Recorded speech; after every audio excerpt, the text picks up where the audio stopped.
बच्चों, अकबर और बीरबल के कई कहानियाँ प्रसिद्ध हैं।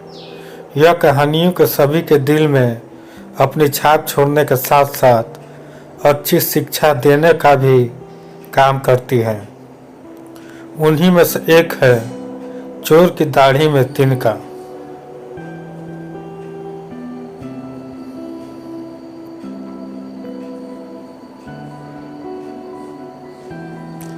एक बार की बात है, बादशाह अकबर की सबसे प्यारी अंगूठी अचानक गुम हो गई थी।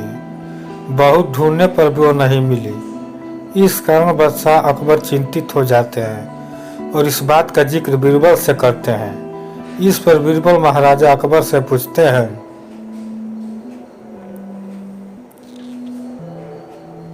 महाराज, आपने अंगूठी कब उतारी थी और उसे कहाँ रखा था? बादशाह अकबर कहते हैं, मैंने नहाने से पहले अपनी अंगूठी को अलमारी में रखा था और जब वापस आया तो अंगूठी अलमारी में नहीं थी।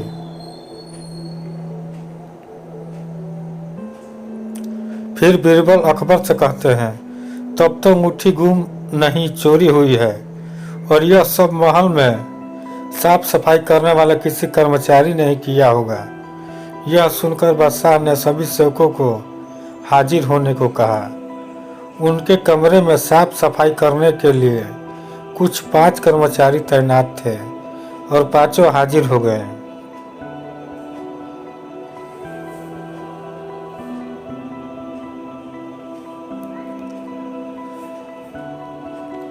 सेवकों के हाजिर होने के बाद बीरबल ने उन सभी को कहा, महाराज की अंगूठी चोरी हो गई है जो अलमारी में रखी थी। अगर आप में से किसी ने उठाई है तो बता दे, वरना मुझे अलमारी से ही पूछना पड़ेगा। फिर बीरबल अलमारी के पास जाकर कुछ फुसफुसाने लगे।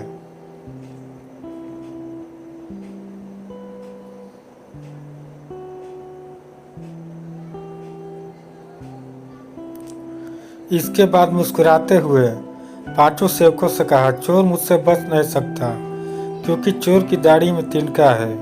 यह बात सुनकर पांचों में से एक सबसे नजर बचाकर दाढ़ी में हाथ फेरा, जैसे कि वह तिनका निकालने की कोशिश कर रहा हो।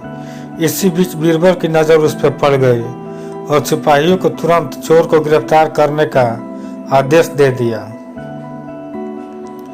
जब बादशाह अकबर ने उससे सख्ती से पूछा तो उसने अपना गुनाह कबूल कर लिया। बादशाह की अंगूठी वापस कर दी।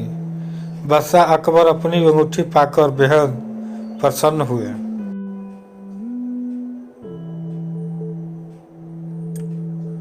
चोर की दाढ़ी में तिनका कहानी से सीख। इस कहानी से हमें यह सीख मिलती है कि ताकत की जगह दिमाग का इस्तेमाल करने से हर समस्या का हल मिल सकता है।